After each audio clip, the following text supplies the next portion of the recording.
Welcome into another Red Out podcast. My name is Devin. I'm your host tonight, as always. And I'm just going to talk tonight. We're going to talk some Hilltopper sports and some other stuff. So hang out with us. Hey, how about them tops, son? All day, SEC boys. SEC, they supposed to be SEC. Crazy all day, baby. You're listening to the Red Out Podcast.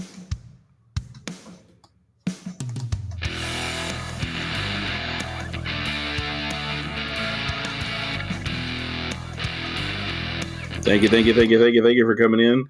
And let's get a word from our sponsor.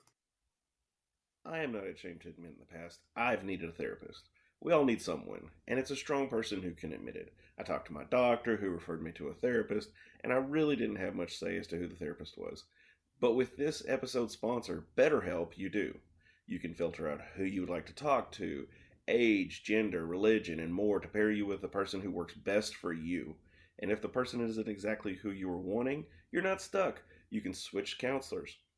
BetterHelp strives to offer affordable, professional, and accessible online therapy. So go to betterhelp.com/redout today to save 10%. By doing this, you not only support us, you can work toward a brighter, healthier you. Thank you to BetterHelp for sponsoring this episode. Yes, we really appreciate BetterHelp for sponsoring this episode. If you use our code, you get 10% off, and you also support us, so we appreciate it. Jared, are you here, bud? Yeah, how's it going? It's going good. It would be a lot better, but, it is March Madness, so I'll take it with a grain of salt.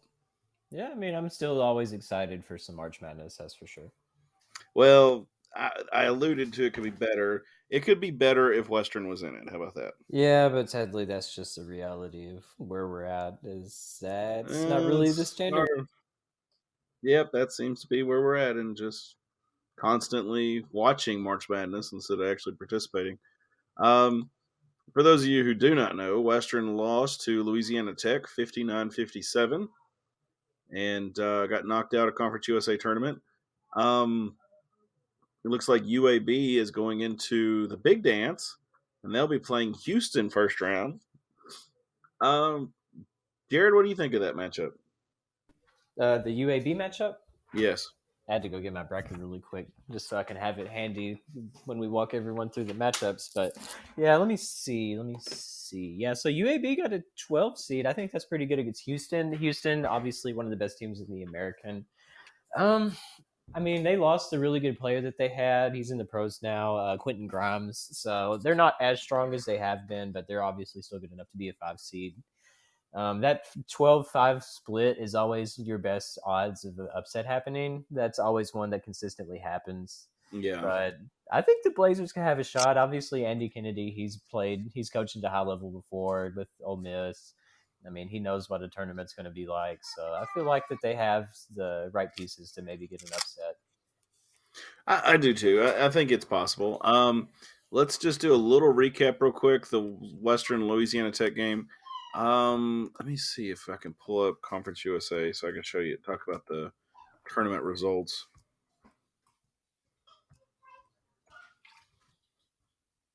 Because we gave predictions last week as to who we thought would go where and who would do what. So let's see here. Not the wiki. Ugh. And they probably don't even have it yet. So let's see what we got here. Sorry about this. This is great radio. What are you looking for? Do you have any winners or losers while I'm looking for my... Yes. Go for it. The biggest winner, well, I mean, the Dolphins, I choose them as an actual winner. They've been making some power moves in free agency already. They hired Ogba, one of their good defensive linemen, to multi-year deal. Mike Gesicki, the really good tight end, signed a franchise tag. He's staying. They got Teddy Bridgewater as a backup. He's going to be around.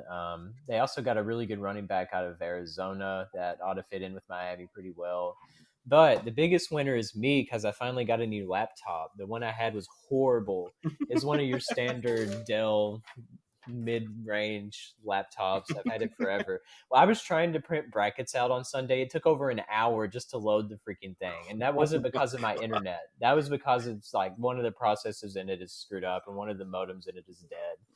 So I got a MacBook Air. It's one of the new ones, the M1s. This thing is Nice. absolutely phenomenal. I like Apple stuff, but I never really could afford one. But thankfully, thanks to my tax return, I was able to bite the bullet and just say, "Dang it, I'm doing it. I'm getting one," because I have so much There you go. invested into it music wise. Like I've been over at my church today, hooking it up with MainStage, like the keyboard, and downloading all these new patches for it to make it sound sick. So I'm extremely happy about how that's turned out. Hey, that's good, buddy. That's some good news. And actually, you do have some other good news. Your favorite NFL player will be back for next year. I swear, why would he do that? Like, he probably spent like 15 minutes with his wife and kids and like, what the heck am I doing? This is miserable. I need to play football. That's what somebody said. They were like, "Yeah." They probably told him to go do chores, and he was like, "I'm going to go do football. I don't do It was vacuuming. like I'm one going meme back." that I saw be like Tom Brady when he sees his wife and kids for the first time. And then like at a coming out of retirement, he's like, oh, well, never mind. Oh my gosh! I tell you what, I saw that news and I was like, "Oh, Jared's gonna love this. Oh, this is gonna be great." My wife was telling me, and I don't know if you've heard this or not, but there was a guy who got the last football from Oh man, I his feel so was it bad his for last him. touchdown pass? I Yeah, it think. was like for $518,000 he bought that thing, and now he comes out of retirement. So It's it's like worthless. NFTs. Like I've seen people where that have had like it is supposedly worth like $1 million and sold it for like $1 Oh on my accident. gosh! So I mean, it's whatever. I don't really know Oh anything my about gosh! that, That's but it's hilarious. funny. If you don't want to know, if you don't know what an NFT is, it's a. Let me see what the acronym is. Non-fungible token There you go. It's just like a little picture, basically, of and a it's monkey. supposed to be unique, right? And valuable apparently. I don't know. I'm not a crypto bro. I don't keep up with that stuff. According to Wiki, here you go. A non-fungible token is a non-interchangeable unit of data stored on a blockchain, a form of digital ledger that can be sold and traded. Types of NFT data units may be associated with digital files such as photos, videos, and audio. Just so everybody knows what an NFT is. But yeah, like I saw that and I thought that was the most funny thing ever. And as far as Brady's unretirement, like, is that not like reminiscent of like Brett Favre, Mm-hmm. Michael Jordan? Actually, I think Jordan was actually retired a lot longer than like a month. Yeah, he went and played baseball for a hot minute, and he was technically in Birmingham with I can't remember which MLB team's like affiliate. It was like a minor league Wasn't he? team. Yeah. Yeah, it was Birmingham's minor league team is who he played for most of the time, and I mean, I guess he enjoyed it for whatever, but I mean, he got tired of it because obviously he came back and still won a couple finals, I think, which is insane. Well, They had not already retired his number. Like when he came back, he couldn't even get his own number back. He had to wear 45 until it yep. was cleared for him to have 23 back, which that's insane. I mean, that's just wild to me though. That I mean, I don't know if they retired it too quickly or what, but that's neither here nor there. Um, So, as a secret Tom Brady fan, are you excited about that? No. As long as he loses, I think that'd be hilarious. I'd love for him to come back and go like 6-10. Let's see, what is he like? 40 now? Is he 40? He's 44. Okay, he's 44? Really? I didn't think he was that Yeah. old. Wow. Okay. Um, what in the heck? I did not. Okay, like my Google search history is crazy. I Same. typed in Tom Brady and it said NFT platform. Uh, Thomas Edward Patrick Brady Jr. Goodness gracious, that's a mouthful. Yes, he is 44 years old. You are correct. I shouldn't have doubted Tom Brady's number one secret fan. So, No, I mean, he said he wanted to play until he was 45, and like everyone was like, "Oh, he's retiring a year early," and then he's like, "Psych." So, I don't know. I mean, I guess he's still in pretty good health, and for the most part, I I think that as long as he's fairly protected, I don't think he's going to have a lot of health issues. You say that. He's not. I think he's trying to take it for granted. Like someone like Joe Theismann, you look at what they did and what happened to him. Like that leg injury absolutely ended his career and was Oh, horrible. definitely. And I mean, no one is exempt from injuries. I mean, you can have as good of an offensive line as you want, but I mean, even practicing, Teddy Bridgewater, the injury he had, it almost cost him his leg, and that was in practice. Yeah. So, I mean, you can't take stuff like that for granted just because you've had 20 seasons and have been healthy 19 of them. There was only one season he was out when the Dolphins actually won the AFC East. I think in 2008 was when that happened. That's wild, dude. That is so wild. So I I just want to backtrack just a sec. So I have always been a PC guy, so I don't know if I would be able to make the jump to Mac. Thankfully, at Western with the music department, all the like the little third floor library thing, not library thing. Shoot, it's called a computer lab. Duh. Yeah. Yeah, so I don't know why my brain was trying to say like laptop library, but that is like definitely not what that word means. It's computer lab. Yeah, the computer lab on the third floor. They all had like the little MIDI keyboards. They also had all the Mac stuff. I mean, it was the Apple computers, so I know how to use them, and that was pretty easy for me. But Well, that's good. That's good. I will say from my experience, I went when I was at Western. I went to mass media to print out some paperwork one morning, and I was like, "Okay, there's nobody in here. Let me slide over on one of these Macs and see what I can do." And I pulled it up, and I was like, "Oh, this looks so sweet. This is so cool." And I go over there, and I'm like, "Okay, I got my PowerPoints ready. Let me print those out." And I could not, for the life of me, figure out how to print those out. I finally got frustrated after several minutes and just walked over and logged out and went to a PC and went and sat in the corner and cried to myself that I was getting old and I couldn't figure it out. So understandable. But anyway, I digress. So we're talking Conference USA tournament here. That's my daughter ringing the bell, probably. So La Tech 3 seed plays Western 6 p.m. last week. That was on Thursday the 10th. They beat us 77-67. No, I'm sorry. That's who they beat. Marshall. Sorry. They beat us 59-57. Did you watch the game and what'd you think? Unfortunately, I did.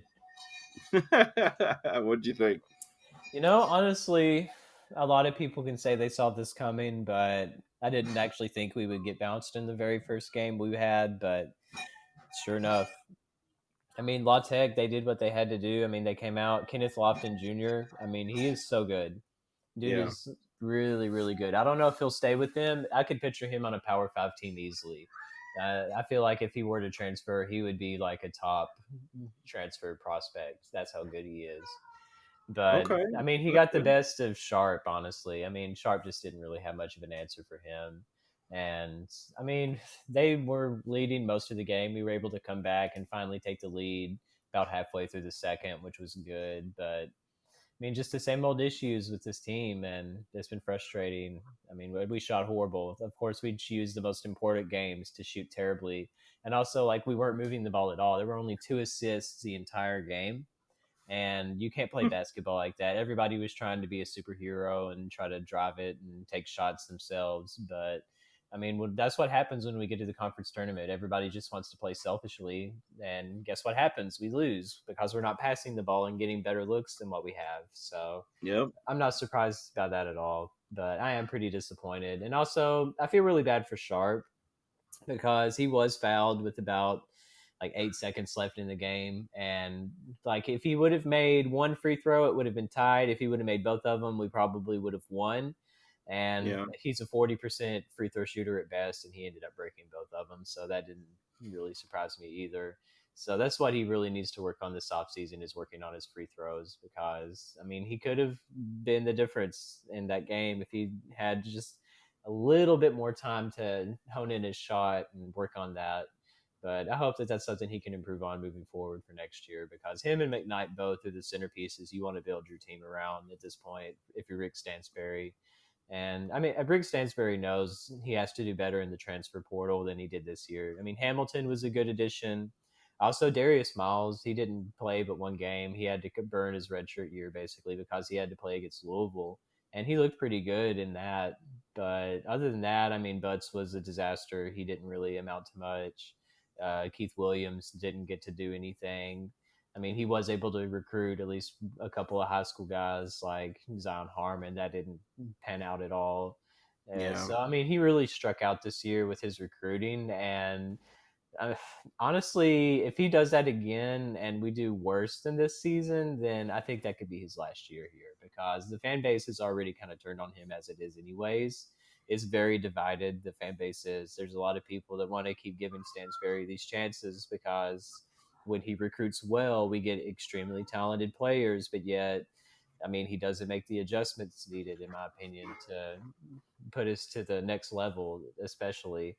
I mean, it's still been 6 years now without an NCAA tournament appearance. And I mean, that's kind of where we grade the coaches that come to Western. Every coach that's ever coached here before has gone to the NCAA tournament at least once, including the bad ones. And Rick Yeah. Stansberry is way better than a lot of the bad coaches that we've had before, if I'm being honest. But I mean, he's had some bad luck, but at the same time, it all comes back to the head of things, and that's your coach. So Todd already said that he's coming back for another year, which is fine. This was his first kind of down year, but if he's not able to get some really, really good, talented players in on the transfer portal, then I mean that's why he sold us on was recruiting. And if he's not able to do that, then there's no point for him being here, in my opinion. Yeah. So any truth to the rumors about him being on the short list for the SEC? I don't see him doing that. I mean, maybe LSU, but he was mentioned the last time they had a position open and he didn't go. And he's definitely not going to go back to Mississippi State again. I don't know why in the world he would want to try to do that. So there's no point in that either. Georgia, I doubt it. I mean, they just had Tom Crean, and he did the same thing for them. Like Tom Crean was an amazing recruiter, got them Anthony Edwards, was one of the top national prospects. But other than him and maybe two other players, like they didn't really do much. And they were like 5-22 this season and only won one game in the SEC. Oh So I my feel like gosh. if you put Western in the SEC in Georgia's spot, that they would still do way better than that. Yeah. But I mean, the crazy thing is some WKU people want Tom Crean to come to WKU, which I mean, there is that connection there because he was an assistant at Western the same time when Jack Harbaugh and his sons were working for the football team, and that's how he met. I can't remember the girl's name. That's the Harbaugh, but that's his wife. Like they met at Western. Believe it or not, that's a fun fact for you. Jack Harbaugh's? Yeah, Jack Harbaugh's daughter. That's who Tom Crean is married to, Okay. and they met at Western. Was that, you mean John or Jim? No, Jack, Oh. like the dad. Oh, okay. Yeah, Oh shoot, you would say that. Um, you can look it up on Wikipedia. I'm just looking at the stadium. If I saw the stadium, um, because her name's on the stadium. Oh my Well, gosh. not Jack Harbaugh's wife. I'm saying Tom Crean's wife. Oh, okay. That's Sorry. it. Yeah, like they met at WKU. Okay. So there's a lot of people that want him to come back to Western, but I don't see that happening. Todd's already said he's not getting rid of Stansberry. So Joni. yeah, okay, I'm sure Joni that's right. Harbaugh. Okay, we'll go with that.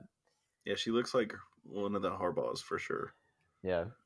Like if you put them all in a picture, I'd be like, oh, definitely, yeah, she's definitely related. Mm-hmm. But so anyway, we're talking Conference USA. I don't know if I think Todd's looking at the numbers, and as begrudgingly as I feel about it, Stans is getting people in seats. Yeah, We're just stagnant, though. That's my problem. and the thing is we were able to technically on paper sell out the Marshall game, but it wasn't a full building.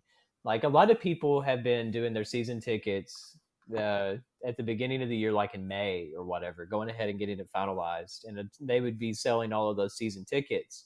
Oh But the wow. thing is that a lot of people, like once they see how the team is, they're just not going to show up. They only really bought them for the Louisville game because it was one of the best ways to guarantee a spot of being in Diddle Arena Yep. against Louisville. And that was the biggest sellout we had this year was Louisville, obviously. But all the other Yeah, I was games, if gonna you look say. at that, like we technically sold all of those tickets, but no one came to those games. Yeah, I can see that. Let me see here. Um, Marshall Marshall won. It says we were at 9,000, which was in Huntington. I'm sorry. I was Um, gonna say we don't have 9,000 capacity in Digital Arena yeah, anymore. yeah, we do. They just stood outside. They stood on the Um, court. yeah.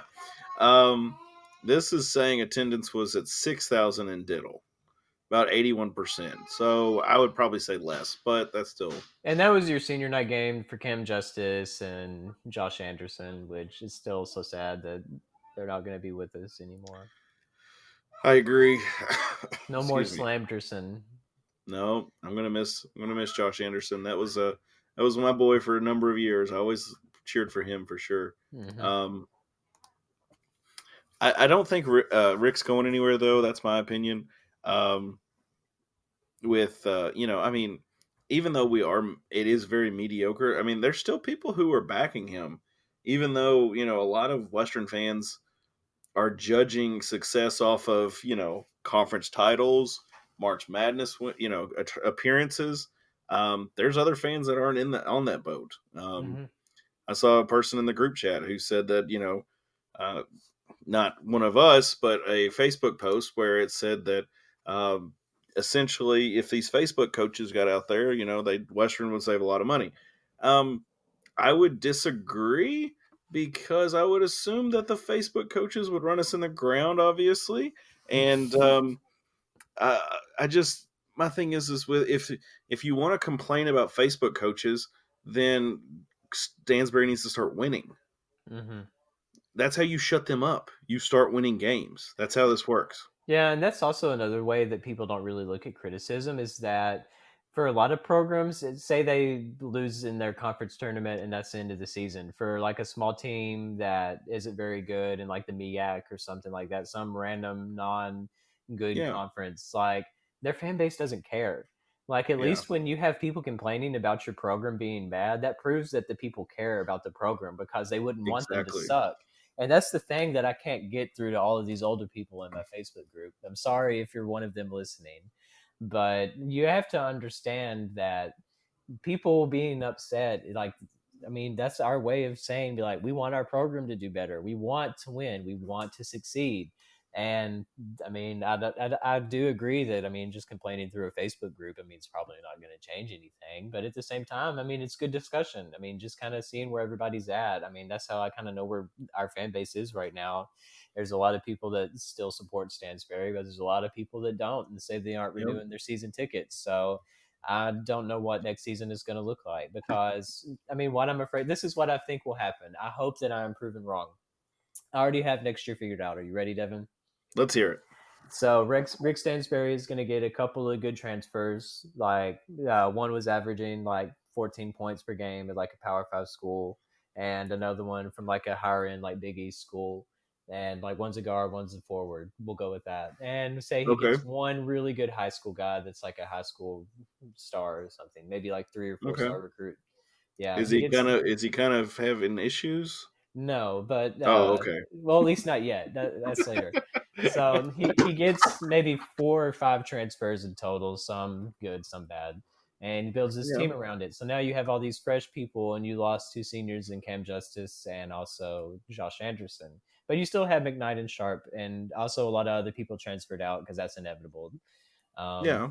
so you're basically rebuilding the team, and you have a lot of good talent, but you don't really make much adjustments for them. And also, he's still just going to play maybe 7 of them a game, and the starters that he have will be good, but they'll still get tired and get gassed. And then, like Yep. one of them will probably have eligibility issues, and then we'll have to wait until. Well, I mean, that already is happening. Like Rawls is coming back, but he's not going to be eligible until like after Christmas. So that's That already sounds about something that, right. yeah, that's already something that we're going to have to be aware of as Western fans is that we will get Rawls back, which I hated that he ever had to leave in the first place, but it's going to be right at the beginning of conference play. So whoever we have, like we have the Cayman Island Classic again in November. I think we'll have a few decent matchups non-conference wise, but I mean, Imagine if he was able to play that whole time. I don't know. Yeah. But I mean, we'll look better in conference play because it's Conference USA, and if it Ole Miss and not Ole Miss, Old Dominion, Southern Miss, I got them blurred together in my mind, and Marshall, like they're all not going to be back anyways unless they somehow win their lawsuit. Conference USA does, so we're down less teams than we normally would, and we'll have our conference tournament, I suppose. But I mean, will we actually win? I don't know. I mean, it's just the same old thing over and over again. It's just like we can predict all of this before it even happens. It's so Well, annoying. here's my thing though. Let's say those teams leave, and let's hypothetically Western starts winning. Let's say Western wins Conference USA, and we got all those teams knocked out, etc. At what point do you say, well, Western's doing better? You've taken the big fish. The bigger fish have been taken out of this. Are we really better? Or are we still just kind of thumping along the bottom and there's nothing else there to stop us? So now we're being able to rise to the top. Well, basketball wise, none of them were good anyways. Like we swept Marshall.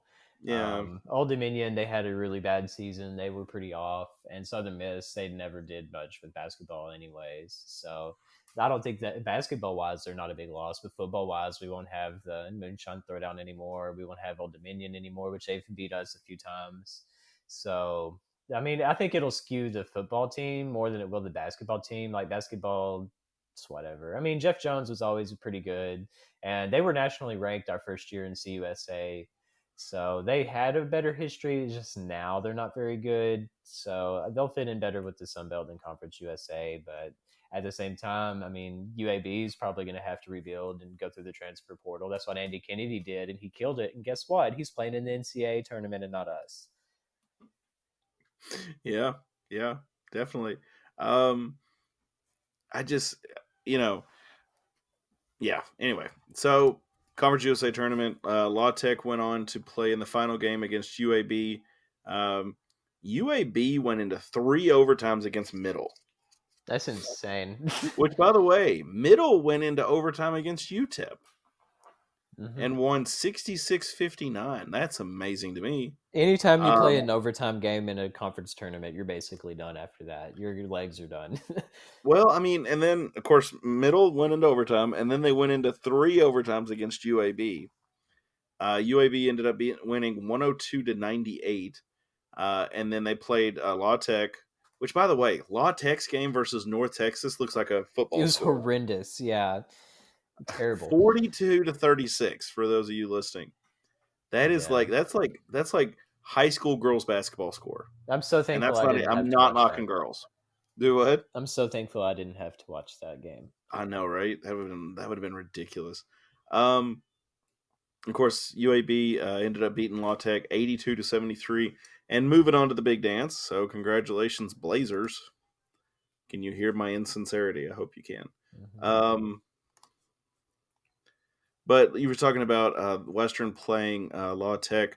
I think we shot like 14% from 3-point land. Yeah, you can't do that when you get to a conference tournament. I don't know what in the world would cause a team to shoot that bad from 3. You have Luke Frampton, you have Cam Justice. I mean, McKnight's not horrible from deep. Anderson's not horrible from deep, but they're not your top options. And I mean, Hamilton was pretty good usually, but I mean, Frampton had 0 points in that game. Where was he at? Well, okay. We shot 14%. They shot 40% from 3-point land. And then here's another fact that'll get you. We had 31 rebounds. They had 38. So they beat us by 7 on the boards. That's all thanks to Lofton. Yep. So, but the only thing that we actually did a lot better than them in is turnovers. We had 11. They had 20.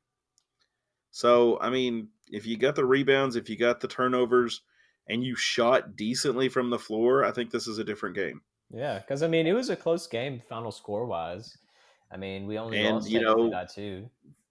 And, this game could have put us in the tournament, so. It could have. I mean, it very well could have, because North Texas ended up losing and having an absolutely horrendous game against Louisiana Tech. And then you have a UAB team that's probably gassed and had that 3 overtime win against Middle. So, I mean, we had our chances. All we had to do was take care of business on our end, and that's something that we haven't been able to do in a conference tournament under Rick Stansberry. Is just win it outright. I was going to say we could not do it, so there we are. Here, or I should say, here we are. So Western's going to sit at home with everybody else and watch the bracket. Yeah.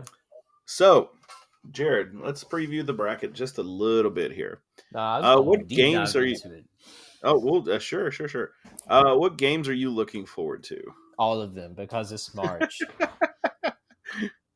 Sounds good, buddy. Okay, let's go. Let's do it this way. Who do you think's going all the way? I want to do some in-depth analysis on this. Okay. I want to help some people out that maybe haven't filled theirs out yet. You don't have that much time as the time that you're listening to this podcast, but yeah. Do you have a bracket in front of you right now? Yes, I do. I'm actually filling out one on ESPN as we speak. All right, to the West region we go.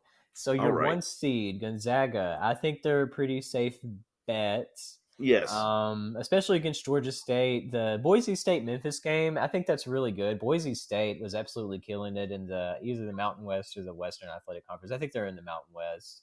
I think you're right. But I think they're good. But Memphis has peaked at the right time. Like, they are not the same team that we almost beat this season. They looked really, really bad for a while, but Penny Hardaway has kind of gotten their kinks worked out. They still have the better talent than Boise State. So I'm going with Memphis in that matchup. I am too. Completely agree with that. But now UConn and New Mexico State. So New Mexico State is going to be joining Conference USA at some point. And they're 12 seed in the tournament. So, I mean, they're pretty good. I think they are the Western Athletic Conference. I think they're the winners of it. I put them over UConn just because, UConn is in a decent conference, Big East, whatever. But I think that they're a really hot team right now. New Mexico State is. I think that they can get that done. I have them in my Sweet 16 and the Arkansas-Vermont matchup. So personally, I don't know if you know this, but I love the Catamounts. Vermont is so good. No, I love Vermont. I watch the American East tournament all the time when it's on, and it's Vermont's always in that game, because they're the best team always in the American East. So I'm really happy for them. I wish that I could have them winning this game against Arkansas, but they've gone through the gauntlet of the SEC. They've still won some pretty big games. Eric Musselman and all of them over there in Arkansas. I still think they win, but I do have them losing to New Mexico State. So that's my big one for that. Do you have any comments so far? No. Completely agree. I'm liking... like you said, you got Vermont. I'm definitely picking Arkansas over Vermont there. Gonna go. I'm okay. So I'm the worst with brackets because I just basically go down the numbers. I'm one of those pickers. I do have a few upsets. But it's not in this one. I'm gonna say the West is pretty straightforward. I'm thinking Gonzaga is gonna come out on top on it. Mm-hmm. Sorry, not sorry. You're good. So here's an interesting one. Alabama versus either Rutgers or Notre Dame. So they play tonight for the 11 seed. Rutgers has gotten hot recently, and I have them beating Notre Dame. And I not only have them beating Notre Dame, I have them beating the Crimson Tide, because this is basketball season, and it's not football season. Yes, you are right. That's kind of one of my sleepers that I'm going with. I mean, out of the, how many ever million people live in Alabama, I'm going to look that up, so my joke's not as bad. Of the 4.9 million people that live in Alabama, I'm sure about 15 are watching the game. So maybe.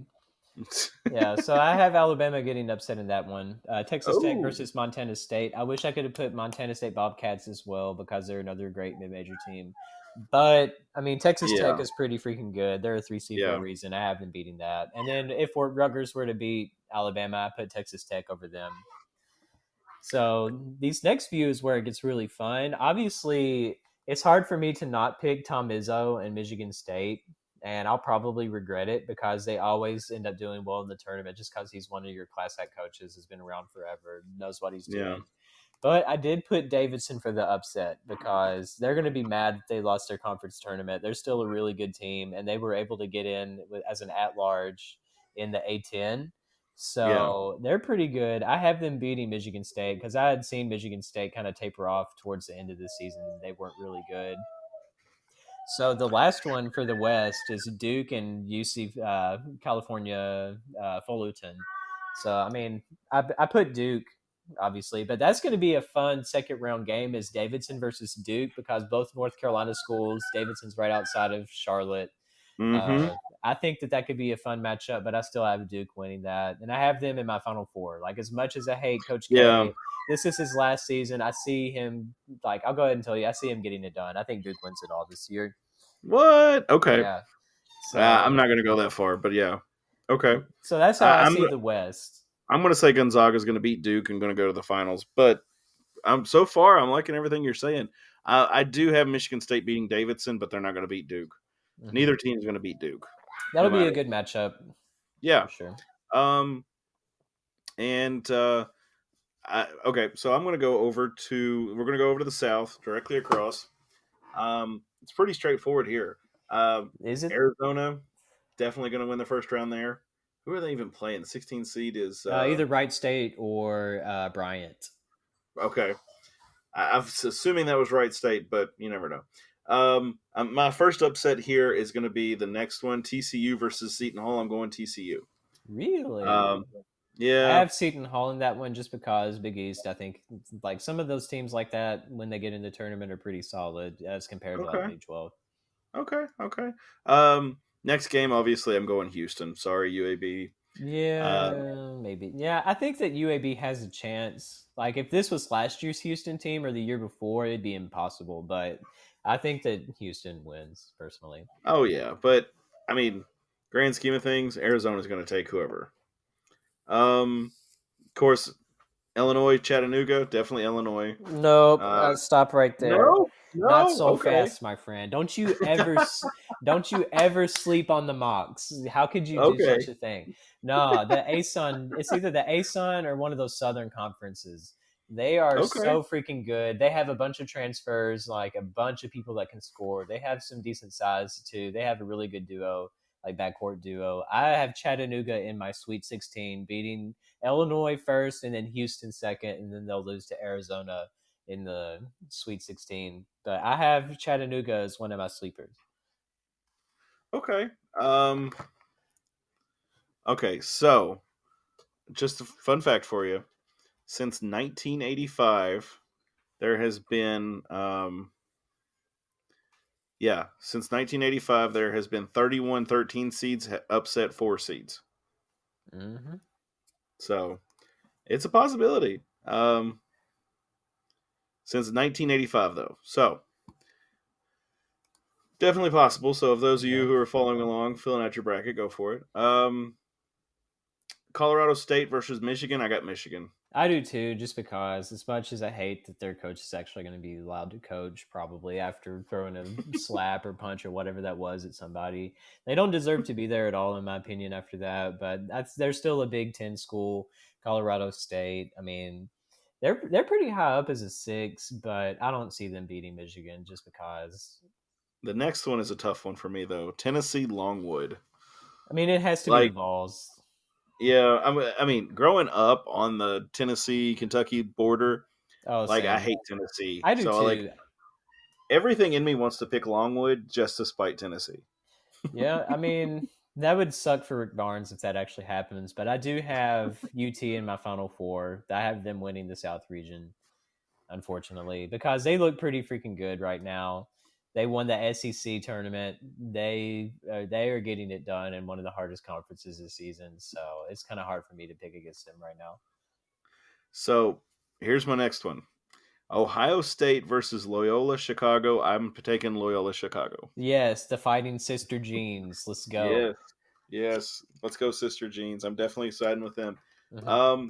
And then finally, Villanova, Delaware. Definitely Villanova. Yeah, I have Nova beating Loyola after that too, and then losing to UT. But I think that'll be a really good game, UT versus Villanova. I do too. I think that's going to be a good one. I don't know. I don't know. Some of these are so close to me though. It's just like, I don't know. Devin, if you pick a 1 seed, I'm going to slap you. Don't do it. 1 seeds are pretty close though. Out of the South, I've got to say Arizona. I'm sorry. I've got to say Arizona's going to go in, and they'll probably play Gonzaga. Interesting. I'm betting against Coach K. I do not like Coach K, and that's just personal preference. He's I don't never. either, but that doesn't change the fact that he's good. If hating Tom Brady for 20 years has taught me anything, is that you can hate someone as much as you want, but that doesn't make them suck. They're That's still true. good. That's true. That is very true. Let's go down to the East. I'll let you take it away. Yeah, so Baylor versus Norfolk State. I mean, Norfolk, good luck, but Baylor has been known to choke in the NCAA tournament horrendously, and a 16 has beaten a 1 before. It's not impossible, That's but true. I still chose Baylor because they did finally get over that hump. They did finally win a national championship. So they know what it takes now. So I'm going with Baylor. North Carolina versus Marquette. So this is an interesting one. I thought about taking Marquette, but UNC is still UNC. They just spoiled Coach K's last game in Cameron Indoor Stadium. So, I mean, I have North Carolina with that one. Yeah. So this one I'm already kind of disappointed with because we did already have our first playing games. So I picked, it was Wyoming versus Indiana, believe it or not. The fact that That's Indiana had a hilarious. play-in game into the NCAA tournament is hilarious to me. But just looking, hang on, I gotta pull this up on my phone. Yeah, so I'm really disappointed. I did pick Wyoming to win that, and I not only picked Wyoming to get in the tournament, but also beat St. Mary's. So I did strike out on that one already. So it is Indiana. I mean, Hoosiers out there. The I Hoosiers wouldn't. aren't going to do it.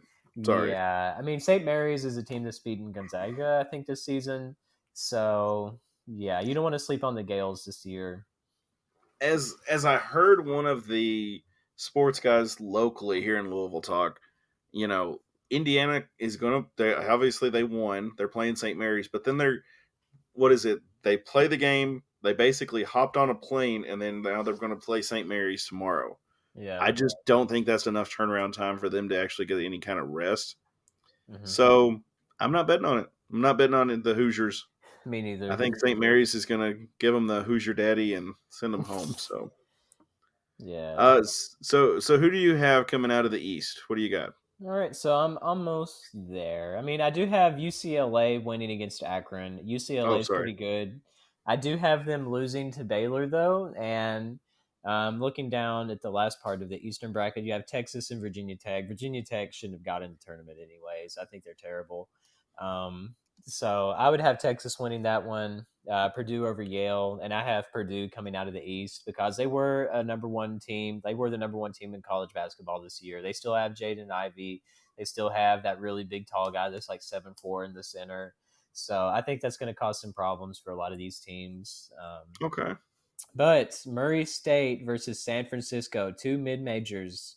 There will be a guaranteed one in the second round of the tournament. I do still have Murray State winning that, even though San I do too. Francisco's conference has been a little bit stronger than what the OVC was this year for Murray. They completely swept it. They were like 30-2, some ridiculous 30-3, something like that. They got 30 wins this year. The Murray State Racers did, which makes me want to vomit. But I had to still pick them because I see them winning that. And then of course you have UK and St. Peter's. I have UK, but UK versus Murray State in the NCAA tournament. I think that could be the most fun in-state matchup we've seen in an NCAA tournament in a long time. Okay, I they have got to crack out the horse costume. Oh I'm my just god, saying, I remember that. please, And as please much do. as like a part of me wants to see Murray beat UK, but also a part of me would see that and be like, "That's supposed to be us. That's supposed to be us." Personally, I don't see anyone beating Sheboy like that on Murray. Murray doesn't have the size that Kentucky does. I think Sheboy will absolutely demolish them. So I do have UK winning that, but I think that Purdue gets it done against the Wildcats. All you UK homers can get over it. I do too, actually. I think Purdue is a stronger team. That's who I have going out of the East. As hey, as a UK sympathizer, as long as Duke loses, I don't care. What if they don't? Hey, honestly, like there was one year I remember Kentucky got knocked out, and I'm like, "Are you serious?" And then all of a sudden, it was like I don't even remember. Like within an hour, it's like Duke loses, and I'm like, "Yes, everything is right in the world." Mm-hmm. So you putting Baylor or Purdue going to the Purdue. final there? Purdue. Purdue. Who do you Okay. got? I'm saying Baylor. I've agreed with Wow, a multiple of 1 these. seed. Go figure. Hey, okay. So in New Orleans, on April 2nd, it's going to be Gonzaga and Baylor. I'm just saying it now. Hey, you should, while you have all your stats, you ought to ask the Siri or Google or whoever you use when the last time that all 4 1 seeds made the NCAA tournament. Okay. Let's check While real you're quick. looking that up, I will look at the Midwest region for you. So we have Kansas, who I hate, and we have Texas Southern, who just beat Texas A&M Corpus Christi. So I did have Texas Southern beating Corpus Christi. So, but I mean, I don't see them beating Kansas. Unfortunately, I hate Kansas a lot. Okay. I already got the answer. Are you ready? Yeah. 2008 was the one and only time that 4 1 seeds made it in to the Final Four. So if you take that since the inception of the NCAA tournament until now, you have one instance where it occurred. Oh, that's fine. I don't have 4 1 seeds, but okay. We'll see I've about got 3. I've got 3. I don't have 4. Okay, where did you make it to on the All right. Midwest? So San Diego State and Creighton. I'm going Creighton. I'm going Creighton as well. I think they can do it. Coach McDermott is still really good over there. I think he's still there. I don't know. Sean McDermott's dad. I don't remember. But I mean, Creighton is still really good regardless. I have them winning that. Iowa and Richmond. So Richmond got really lucky and won the A10 this year. They were able to beat Davidson. So I think this is a sleeper team. I think that they can beat Iowa, but personally, I picked Iowa to win. I don't know why. I'm going Iowa too. I can't pick every single 5-12 split as an upset, although it does happen a lot. Like the 5-12 is the easiest upset to pick. You'll probably be right if you choose it. I wouldn't do the one against St. Mary's, but I would pick Richmond, honestly. That wouldn't be horrible. This is where we may differ in the other. Honestly, I haven't seen Richmond play very much this year, but I saw their mascot and I was like, nope, nope. Yep, not doing the spider. So I went Iowa 5 versus Richmond. Yeah, I did too. The next one, Providence, South Dakota State. Give me the freaking Jackrabbits. Let's go. South Dakota State. Yes, me too. I think they're the Big Sky champion. You know, I think it's either them or Montana State. Yes, there's a little bit of lag. Okay. And then we have the 6th seed LSU versus Iowa State. Yeah, so with everything going on with LSU's program right now, I picked Iowa State to win this because me too. Yeah, I mean that's something to think about, and also if you do your I weird enough at the bottom, you could also make it look like an L. So if you're filling one out on paper, you can technically say you called it either way. My gosh! Yeah, I could see somebody. I could see somebody who's like really good at the what's it called? The like where you write and it like if you flip it, it looks like an anagram. Oh yeah. I know what you're talking about. If somebody did that with like LSU, Wisconsin, or I'm sorry, Iowa State, Wisconsin and Colgate. Which, by the way, please tell me Colgate is like literally sponsoring Colgate. I mean, that would be hilarious. That'd be amazing. It's just if like all their students have these really pretty teeth. Yeah. Yeah, the students have like the most pretty teeth, and it's a dentistry school. Personally, I would love to see Colgate beat Wisconsin, but I mean, Wisconsin's pretty good right now. Yeah. And then we got USC, Miami. Actually, I chose Wisconsin as well, just in case I wasn't clear. USC and Miami. I know you love Miami and everything else, but I went USC. I did too, just because I do think they're the better team in the Pac-12. And that's one thing that a lot of us in the East Coast, which I guess you could say East for us, but yeah, we're Eastern. Yeah, we don't stay up and watch these late Pac-12 games. We don't know what Arizona looks like. We don't know what UCLA looks like. We don't know what USC looks like. But the thing is that they're pretty freaking good. So that's something to think about. I mean, Arizona is a 1 seed for a reason. They've been a sleeper. They haven't been talked about in the national media at all this entire year, and they're a 1 seed. So that's something to think about. The last one, though, Auburn and Jacksonville State. So that's an in-state matchup, first of all. And 2, it's Ray Harper back in the NCAA tournament for the Gamecocks. I went Auburn. I actually said I did Auburn. too. Yeah. I mean, that was the thing with Ray Harper. He could get you in the NCAA tournament, but he's not going to help you win because we were a 16 seed. And sure Yeah. enough, Jacksonville State is a 15 seed. So that's one seed better than if they were Western when he Yeah. was here. Because we were a 16 seed play in the first year. We had a losing record and still beat Mississippi Valley State. That was 10 years ago this week when that happened. And then we played number one overall UK and absolutely got obliterated. And then the next year we were a 16 seed, played a one. We played Kansas. We were so close in that game. That game still makes me so mad because Yep. we were basically tied up with them at the half. We were holding our own, like with less than 10 minutes left in the game. And that big center that they had, Jeff Withy, he was just too much for Rostov and George Fant, and Fant ended up fouling out of the game. And once Fant fouled out, that was basically it. We just didn't have the depth. I think we still lost by single digits. It was one of the closest 16 seeds versus a one before UMBC beat Virginia by 20 points 3 years Yeah. ago. But that was a game I wish we would have got. But I don't see So- them beating Auburn. So who is your Sweet 16 coming out of the Midwest? Who's your, I guess, your four out of the Midwest then? I have Kansas, Iowa, Wisconsin, and Auburn. I don't really have anything crazy happening here. Same. And unfortunately, I wanted to pick Auburn beating Kansas. I would like to see that a lot, but I still have the Gamecocks getting to the Final Four. Not the Gamecocks, the Jayhawks. Sorry, my bad. Yeah, I was like, yeah. I actually had Kansas, Wisconsin, and I've got Wisconsin. Sorry. I've got Wisconsin going. Finally, you decide to not pick a one seed when I do.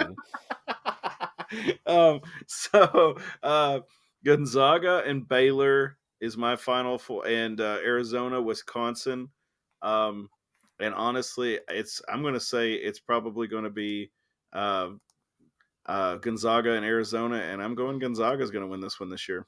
I wish that happens, but I have Duke versus Kansas in a championship game, and I have Duke beating the Jayhawks. I think that Coach K gets it done. I mean, this is his last hurrah. This is his last year. If there's anyone in the NCAA tournament that knows what it takes to win a national championship, it's him. So It's hard to argue that. I mean, he's been there before. It's been a few years since Duke has been back.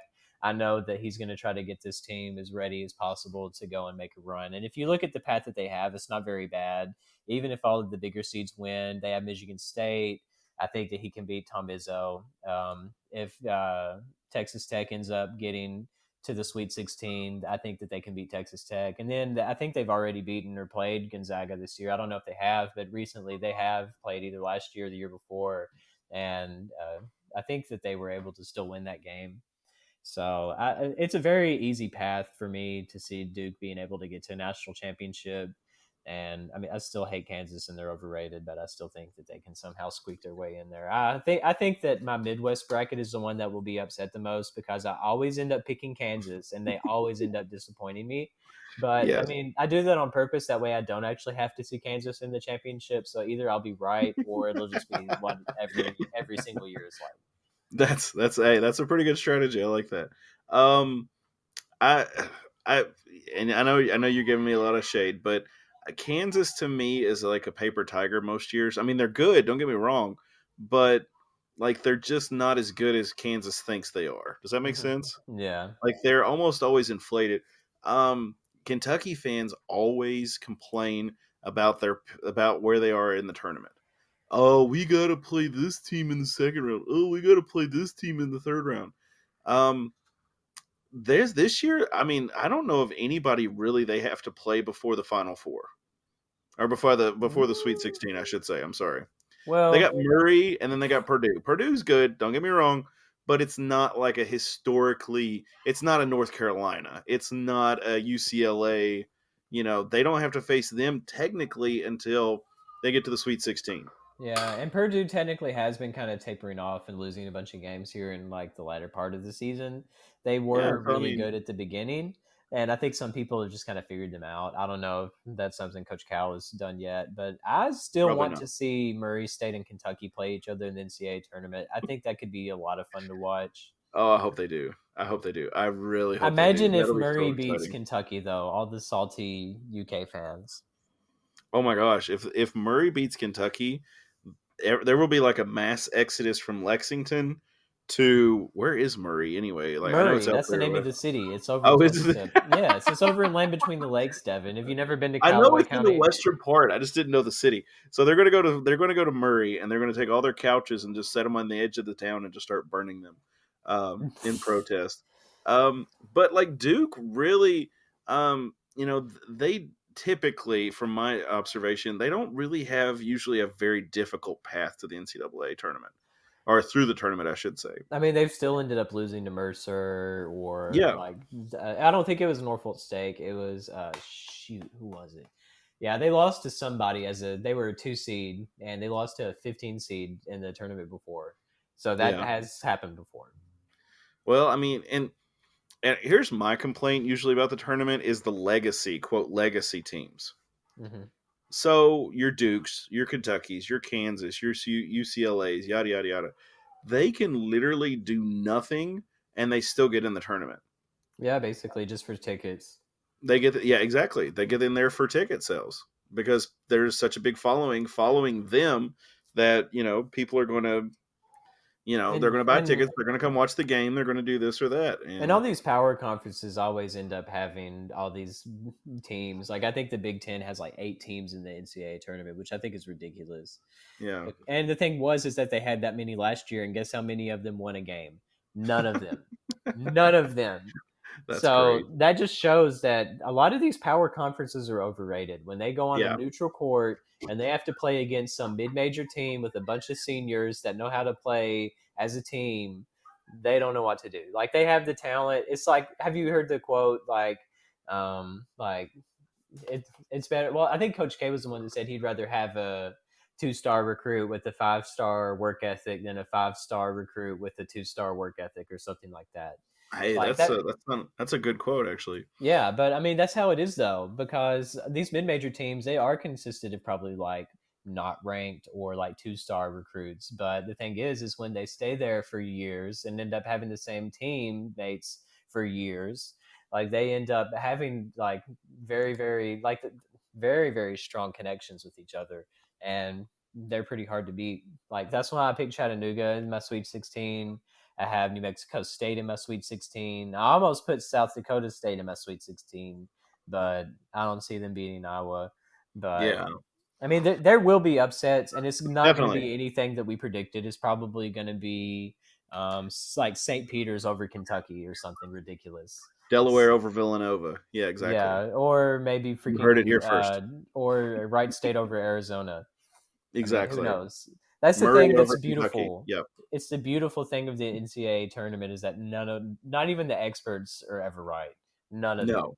Like Joe Lenardi literally exists only to get the bracketology stuff put together, and his bracket is always wrong, very wrong. Well, and So, that's what's always funny to me is the I don't think they've ever had a perfect bracket. oh no, it's like statistically impossible. Yeah, because I mean, there's so many variables in it, you can never predict it, which is great. I mean, I think that's what makes it fun. Yeah, because I mean, just looking at all the upsets, and even in Western's history, all the upsets that we had, like the Ty Rogers shot beating Drake and being Yes. able to advance, like that was a SB award-winning moment for WKU. We were in the national spotlight. We were in the one shining moment. We were in everything because of that big upset and being able to have that big buzzer beater like that. I mean, just one game like that is all it takes is to turn a program around. And like for someone like Chattanooga, if they beat Illinois, like that's something that they're going to remember, like their fans will forever. Just like with Florida Gulf Coast, like they were Dunk City, they were a 15 seed, they were the first 15 seed to get to the Sweet 16. They won 2 games in a row in the NCAA tournament, and everybody remembers them for that. Of course, UMBC, the first 16 seed to beat a 1 seed in NCAA tournament, they will be in the history books forever because of that. So all it takes is just one game in March to put your school and your team on the map. No one would have guessed what UMBC even stood for 4 or 5 years ago. Like I had never heard of them, No, yeah. and they ended Exactly. up not only beating a 1 seed, they beat Virginia by 20 points, and I still think that's hilarious. And now Virginia's not even in the tournament this year. Yeah, they've declined really quickly. That's another wild one for me. Mm-hmm. But yeah, I hope you all enjoy the bracket. Um, We will be taking our vacation. We'll be on a vacation for a couple months. We will try and check back every couple months and kind of update everybody, have a little episode here and there. But I hope you all enjoy your break. And check back with us. We'll try and check the towel rack and all that good stuff. They'll be updating recruiting and news going with Western and all that good stuff. And that's all I've got. Jared, do you have anything else, buddy? No, I mean, we went through the bracket, so hopefully y'all will know exactly what happens this year. So you're welcome. Yeah, exactly. And when you get a perfect bracket, you got to write. Thank Jared and Devin for helping you out on the bracket. So. Oh yeah. Exactly. Y'all are like, no, we are not listening to them at all. But hey, guys, we appreciate you listening. If you made it this far in the episode, remember to share it. And if you need help or something, reach out to BetterHelp, and they'll help you out. And just remember to use our code to help us out. But as always, guys, go Tops. Go Tops. Missed the button.